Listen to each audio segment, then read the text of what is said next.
Y hoy vamos a ver un tema que está relacionado con la vida cristiana, ¿verdad? Está relacionado con nuestro andar en Cristo, con nuestra carrera que tenemos como hijos de Dios. Sabemos que prácticamente todas las cartas del apóstol Pablo están divididas. Siempre Pablo se enfocaba en los primeros capítulos, hablaba de temas teológicos, y en los últimos capítulos de su carta hablaba de temas prácticos para la vida cristiana. O sea, empezaba con teología y terminaba con la parte práctica de la teología que él ya había enseñado, ¿verdad? Cómo aplicar esa teología a tu vida diaria. Y es lo mismo la carta a los Efesios, capítulo 1, capítulo 2 y 3, Pablo habla de temas teológicos. Pero a partir de Efesios, capítulo 4 al capítulo 6, Pablo empieza a hablar de temas prácticos para tu vida y para mi vida. O sea, cosas de las cuales tú y yo tenemos que aplicar en nuestra vida diaria. Por eso el tema que vamos a estar viendo en este miércoles, y seguramente no nos dará tiempo de terminar, entonces utilizaremos un miércoles más o 2 miércoles más para hablar de este tema de vida cristiana, de Efesios 4, 5 y 6, y aprender qué es lo que quiere Dios para cada uno de nosotros, ¿verdad? Entonces, por eso, hermanos, es muy importante esta carta, la carta del apóstol Pablo a los Efesios, porque nos va a enseñar lo que somos, o sea, nos va a enseñar nuestra posición de estar en Cristo, pero no solamente nos enseña lo que somos, sino que nos enseña cómo debemos vivir y cómo debemos de andar de acuerdo a lo que somos, ¿verdad? Lo que somos y cómo debemos vivir de acuerdo a lo que somos, ¿verdad? Entonces esto es sumamente importante porque tiene que coincidir lo que soy, mi posición de estar en Cristo, de ser un hijo de Dios, eso tiene que coincidir con mi vida diaria, cómo estoy viviendo mi vida cada día, ¿verdad? Porque tristemente, hermanos, y lamentablemente, hay muchos creyentes que están viviendo vidas pobres y vidas derrotadas.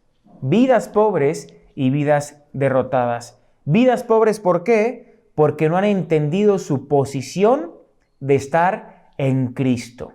Esa es la posición que tenemos. Estamos, hermanos, en Cristo. Y no hemos entendido muchas veces todas las riquezas espirituales que tenemos al estar en Cristo.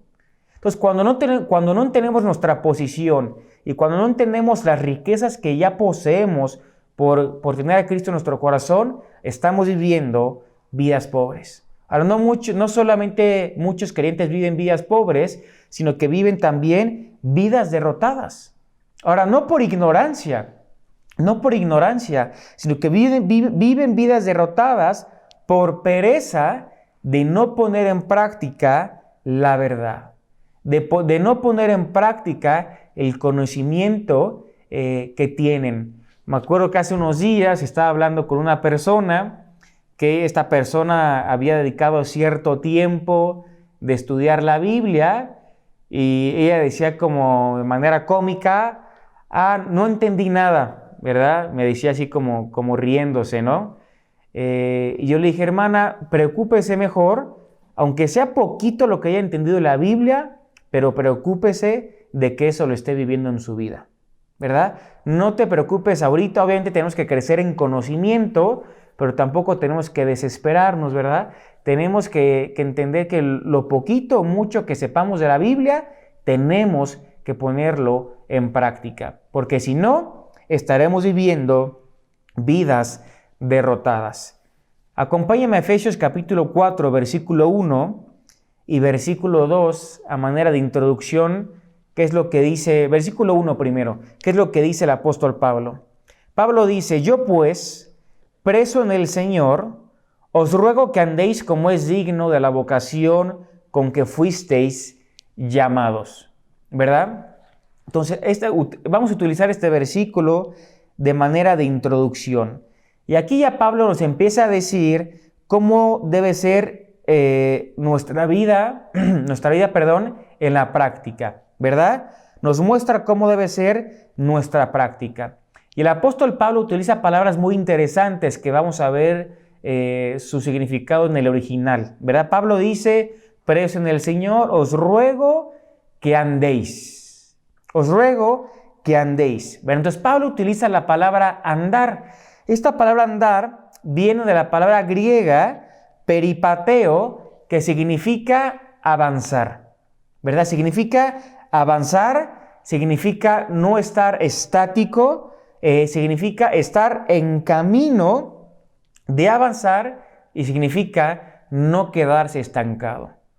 No sé si tú puedas reconocer, yo sí reconozco que me ha pasado en mi vida, que hay momentos donde digo, no estoy creciendo, no estoy aprendiendo, me siento estancado en mi vida cristiana y nos sentimos muchas veces de esa manera. Y entonces Pablo aquí utiliza este término, esta palabra peripateo, de que nos dice que tenemos que avanzar, que tenemos que andar en nuestra vida cristiana. No tenemos que estancarnos, no tenemos que quedarnos de manera estática, ¿verdad? Una vez en un campamento de jóvenes, el conferencista que estaba predicando dijo que muchos son creyentes carretilla, ¿verdad? Esa carretilla que llevan los albañiles o las personas que trabajan en construcción y esas cosas para transportar cosas. Y dice, muchos creyentes son como las carretillas, ¿verdad? Porque donde tú los dejas, ahí se quedan.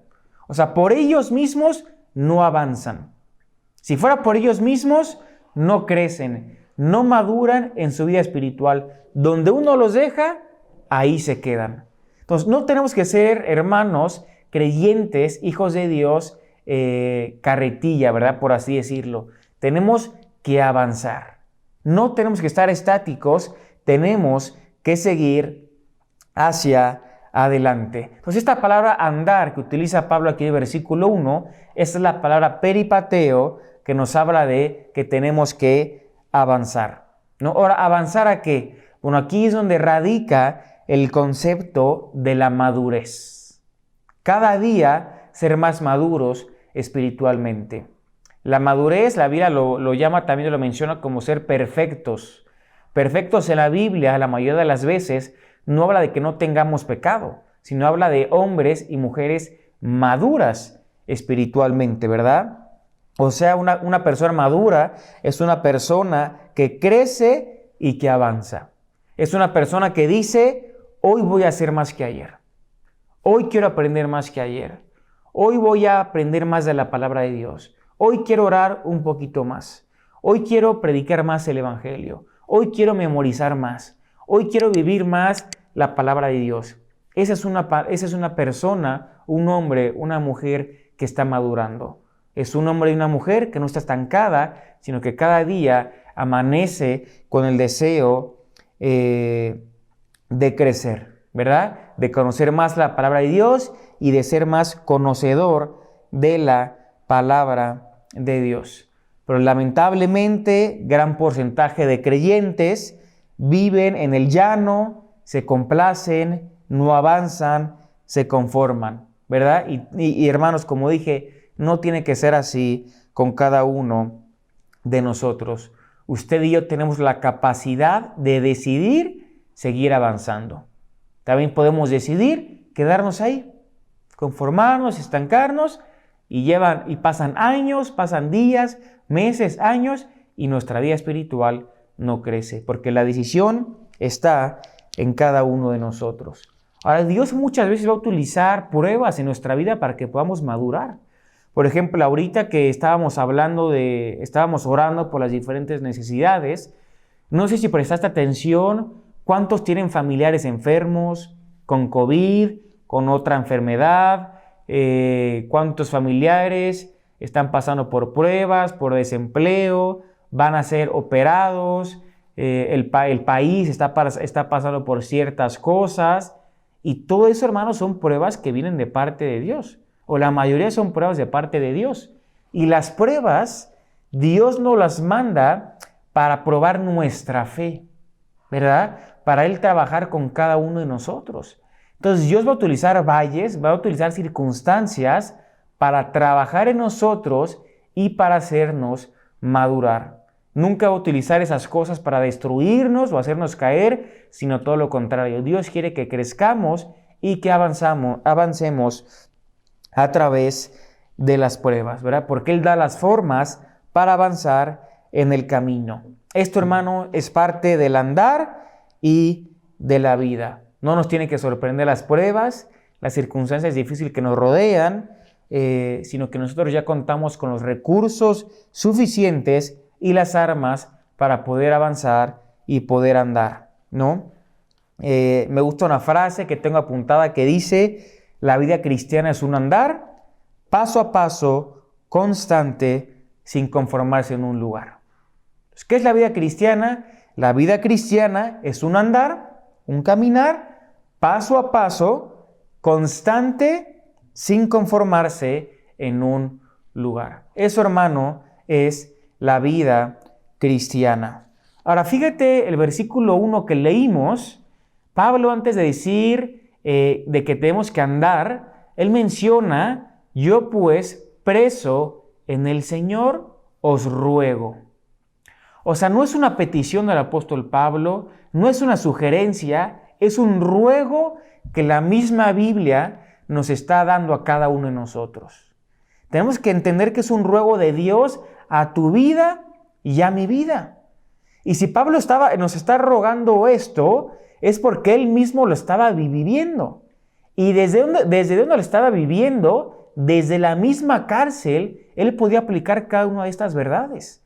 Él, a pesar de que estaba en la cárcel, no estaba conforme, no estaba estático, seguía avanzando y seguía madurando. Y es interesante que no dice preso en Roma o por causa de los romanos. Pablo dice preso en el Señor. O sea, por la causa del Señor Jesucristo. Dice: yo pues, Pablo, preso en el Señor, les ruego. Les quiero hacer un ruego. ¿Y cuál es el ruego que Dios nos hace a cada uno de nosotros?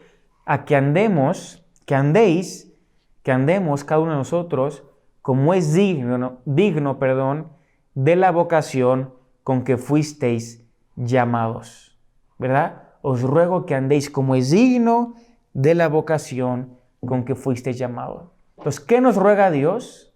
¿Cuál es el ruego que nos hace la Biblia en esta noche?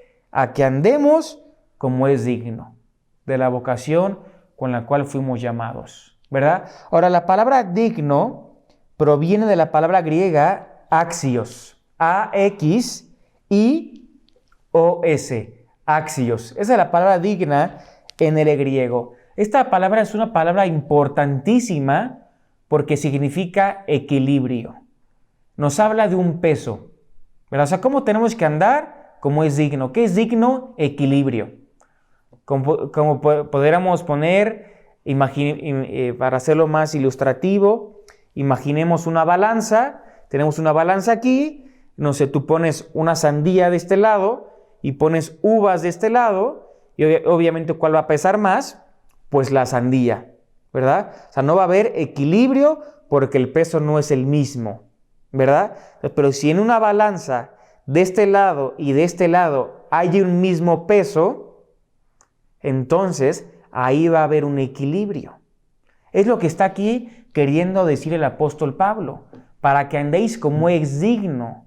O sea, Pablo está rogando de que haya un equilibrio en tu vida y en mi vida. Ahora, ¿equilibrio en qué o en qué? ¿Verdad? Podríamos preguntarnos. Bueno, un equilibrio de lo que ya veníamos hablando, entre nuestra práctica y entre nuestra posición.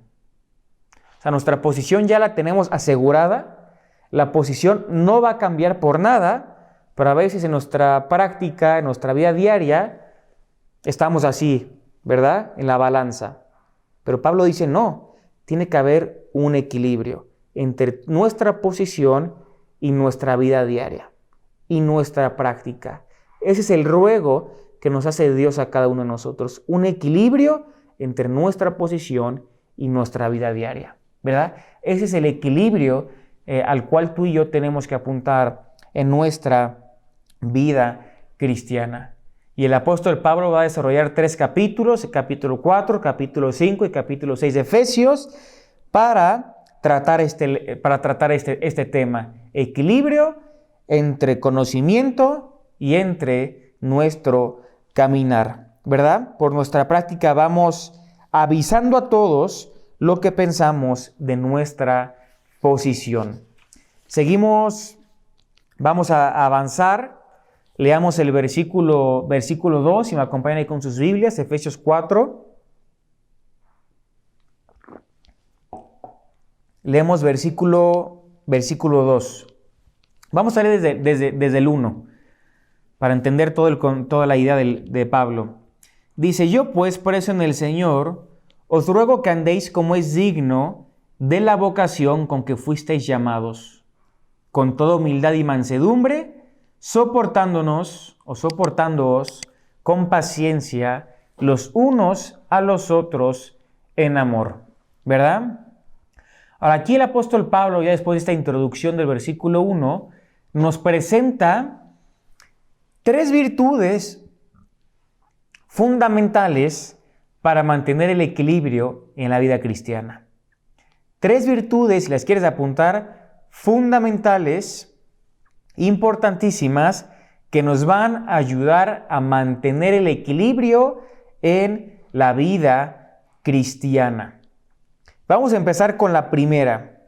La primera virtud que menciona el apóstol Pablo es de que tenemos que andar con toda humildad. Tenemos que andar y vivir con toda humildad. Me acuerdo en mi primer año de instituto bíblico allá en Argentina, tuve un profesor muy bueno. No recuerdo si fue en una clase o en una prédica, pero él iba a predicar acerca de la humildad. Y él empezó su prédica, él empezó su clase diciendo lo siguiente: la humildad es una virtud que está en peligro de extinción. La humildad es una virtud que está en peligro de extinción. Él empezó de esta manera su enseñanza y fue una frase que hasta el día de hoy sigo recordando, porque es una realidad de nuestros días. Hoy nadie quiere ser, o la mayoría de las personas, nadie quiere ser una persona humilde. Y déjame decirte que era peor en los tiempos de Pablo, ¿verdad? Porque en el mundo griego la humildad era considerada como algo vil, como algo bajo, como algo menospreciado. La humildad era considerado algo que solamente los esclavos podían tener ese tipo de actitud y ese tipo de práctica, ¿verdad? O sea, en la época de Pablo, en el mundo griego, nadie quería ser humilde.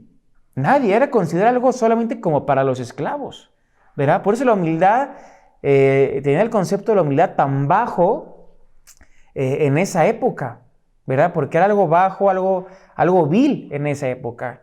Pero fíjense la luz que nos da la palabra de Dios, porque nos dice que para Dios es todo lo contrario. Para Dios la humildad es una virtud que tiene que estar en cada uno de nosotros. Es una virtud que nos tiene que caracterizar, ¿verdad? Entonces, cuando Pablo está diciendo: yo les ruego en el Señor a que andéis como es digno de la vocación, con que fuisteis llamados con toda humildad, Pablo está yendo en contra de lo que el mundo griego pensaba, ¿verdad? Pablo está yendo en contra. Por eso muchas veces como creyentes estamos llamados a ir en contra, porque la corriente de este mundo va hacia allá, pero el creyente tiene que ir completamente del otro lado, porque lo que este mundo ofrece, lo que este mundo enseña, lo que este mundo piensa, lo que este mundo dice, no es lo que Dios piensa, manda y dice, ¿verdad? Entonces Pablo, cuando nos habla que tenemos que vivir con toda humildad, está yendo totalmente en contra de lo que enseñaban en esa época. Y Pablo enseña aquí, o muestra, que la humildad es señal de riqueza y no de pobreza. No es algo vil, no es algo bajo, sino que es una virtud enorme, grande, que una persona puede tener. Porque ya casi no hay personas humildes, ¿verdad? Entonces cualquiera de nosotros, hermanos, que logremos o tenemos más bien que adoptar esta humildad en nuestras vidas, encontraremos la verdadera riqueza, ¿verdad? Encontraremos la verdadera riqueza. Y lo más importante, hermanos, la humildad es una virtud que nos ayuda a mantener el equilibrio. ¿Te acuerdas? La palabra digno, equilibrio, peso igual entre la posición, conocimiento y práctica. Bueno, la humildad es una virtud que nos ayudará a mantener el equilibrio que necesitamos en la vida cristiana. Ahora debemos aprender a distinguir entre la falsa humildad y la verdadera humildad. Por ejemplo, para poder diferenciarla, la falsa humildad es la que Pablo hace referencia cuando escribe la epístola a los colosenses, ¿verdad? Y él enseña que la falsa humildad implica una manifestación externa de algo que no es interno. Eso es falsa humildad, una manifestación externa, por fuera, por apariencia, de algo que no es interno, de algo que no hay dentro de ti. Por el otro lado tenemos lo que es la verdadera humildad. La verdadera humildad es el reflejo externo de lo que es una persona interiormente. Simplemente la verdadera humildad es un reflejo de lo que ya somos por dentro, de lo que ya hay dentro de cada uno de nosotros. No es una apariencia, no es una máscara que ponemos delante de la gente, pero por dentro somos todo lo contrario, porque eso simplemente es falsa humildad. Entonces, la humildad, hermanos, la humildad no es pensar de uno mismo en forma baja o de forma vil. Muchas veces pensamos que eso es humildad. Yo pienso mal de mí, yo soy débil, yo no puedo, y nos hacemos, ¿cómo se dice? Se me fue la palabra. Como que nos hacemos menos a nosotros mismos, ¿verdad? Eso no es, hermanos, la humildad. Tampoco es pensar en uno mismo, ¿verdad? Simplemente la humildad es colocarme a mí mismo lejos, y tenemos que pensar en Dios y pensar en los demás. O sea, no es pensar en mí de forma baja, sino que es no pensar tanto en mí, pensar en Dios y pensar en los demás. Fíjense, Pablo lo explica mejor en Filipenses capítulo 2, versículo 3. Filipenses 2, 3. Dice así: nada hagáis por contienda o por vanagloria, antes bien con humildad, estimando cada uno a los demás como superiores a él mismo, no mirando cada uno por lo suyo propio, sino cada cual también por lo de los otros. ¿Te das cuenta, hermanos, qué es la humildad?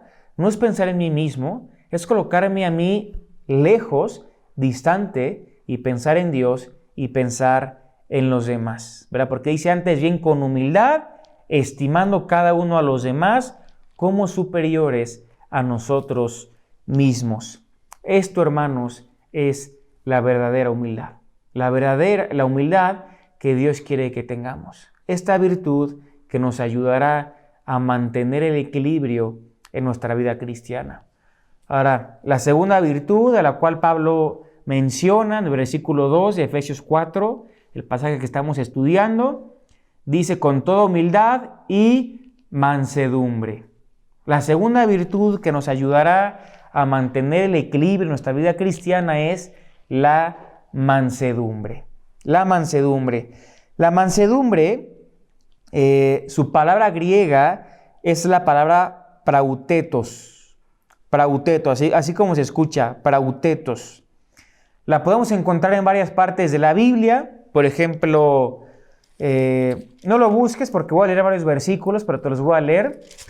Dice Gálatas capítulo 6, versículo 1 y 2. Hermanos, si alguno fuere sorprendido en alguna falta, vosotros que sois espirituales, restauradle con espíritu de mansedumbre, considerándote a ti mismo, no sea que tú también seas tentado. También el capítulo 5, versículo 23 de Gálatas, sabemos que Pablo lo menciona como un fruto del Espíritu, porque dice más, el fruto del Espíritu es amor, gozo, paz, paciencia, benignidad, bondad, fe y mansedumbre, ¿verdad? Después la templanza, ¿verdad? Pero también la mansedumbre es un fruto del Espíritu. También dice segunda de Timoteo, capítulo 2, versículo 25, dice que con mansedumbre corrija a los que se oponen, por si quizá Dios les conceda que se arrepientan para conocer la verdad. También en primera de Pedro,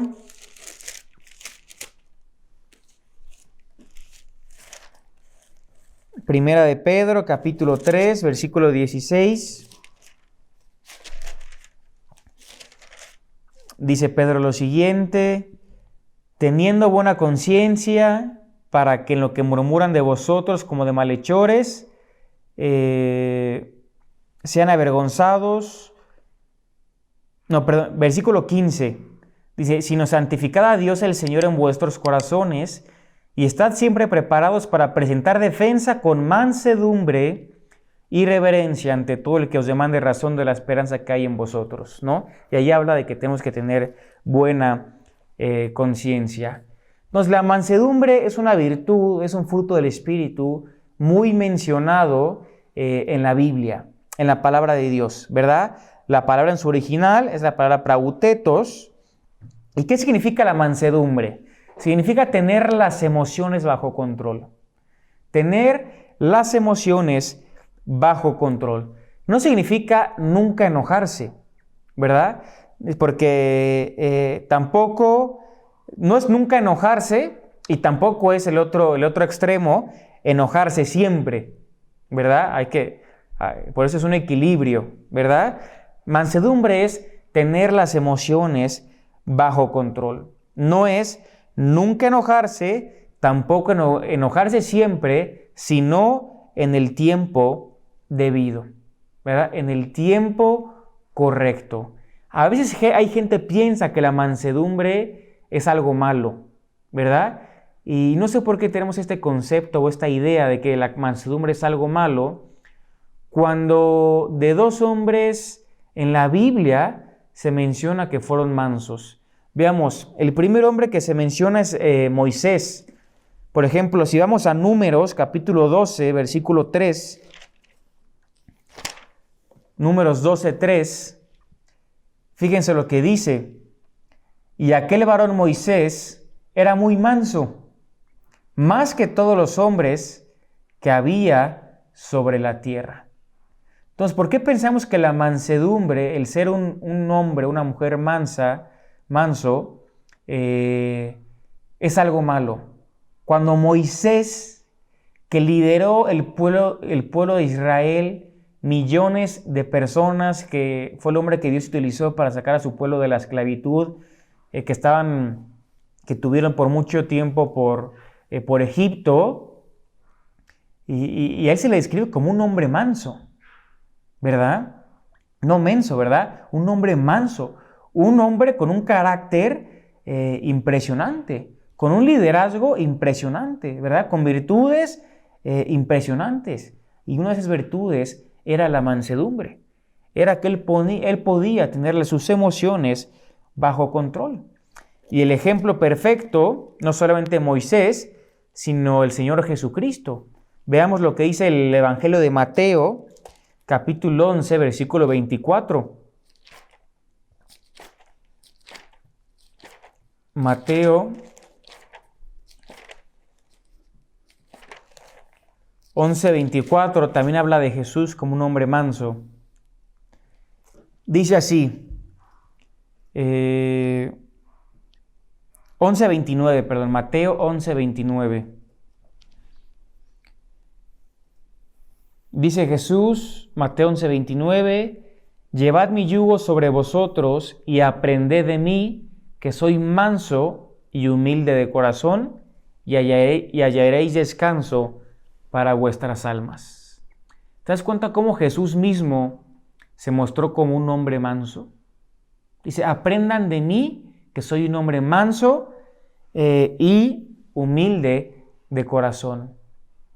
Justamente las dos virtudes que el apóstol Pablo enseña en el capítulo 4 de Efesios que estamos viendo, la humildad y la mansedumbre. Entonces, la mansedumbre es una virtud, es un fruto que tenemos que desarrollar en nuestra vida cristiana, hermanos. Significa la mansedumbre, someter las emociones bajo el control de Dios. Someter las emociones bajo el control de Dios. Lo que hace alegrar a Dios, nos hace alegrar a cada uno de nosotros. Lo que hace enojar a Dios, nos tiene que hacer enojar también a cada uno de nosotros. Lo contrario de manso es ser arrogante, egoísta, ¿verdad? Hermanos, dos virtudes que nos ayudarán a mantener el equilibrio. La humildad y, en segundo lugar, la mansedumbre. La última virtud de la cual el apóstol Pablo menciona es la paciencia. Volvemos a leer el versículo 2. Dice, con toda humildad y mansedumbre, soportándoos con paciencia los unos a los otros en amor. Soportándonos con paciencia. Tercera virtud que nos ayudará a mantener el equilibrio es la paciencia. La paciencia. Hermanos, la paciencia simplemente significa estar de acuerdo con el horario de Dios. Estar de acuerdo con el horario de Dios. Me encanta un versículo, un salmo que dice, en tus manos están mis tiempos. A veces queremos hacer todo a nuestra manera, en el tiempo que nosotros queremos, ¿verdad? Pero tenemos que entender, tenemos que desarrollar la paciencia en nuestras vidas, y eso significa estar de acuerdo con el horario de Dios. Tenemos que entender que Dios tiene horarios, tenemos que entender que Dios tiene tiempos y que sus horarios, sus tiempos son mejores que los nuestros. Sus planes son mejores que los nuestros. Tenemos, hermanos, que ser pacientes. Es importante que no queramos adelantarnos, que no queramos avanzar, que no queramos atrasarnos. Simplemente tenemos que esperar a Dios descansando. Entonces, hermanos, tres virtudes que nos van a ayudar a mantener el equilibrio en nuestra vida cristiana. La humildad, la mansedumbre y la paciencia. Tres virtudes que te ayudarán a mantener el equilibrio. Y es como tenemos que andar en nuestra vida cristiana. Con humildad, con mansedumbre y con paciencia. No sé qué tanto tengas desarrollado estas tres virtudes en tu vida, pero es un tiempo para que reflexionemos, para que oremos y para que le pidamos ayuda a Dios a poder desarrollar estas tres cosas en nuestra vida. Yo te invito a que ahí en tu lugar, vamos a dejar hasta aquí el estudio, porque ya nos daría más tiempo con lo demás, pero en futuros miércoles veremos las siguientes partes de esta carta de Efesios. Pero ¿por qué no cerramos en oración? Y que sea un tiempo entre tú y Dios. No sé si Dios habla algo a tu vida, pero que sea un tiempo de oración entre tú y Dios. Padre, te damos gracias por este tiempo con tu palabra. Gracias por este estudio, Señor.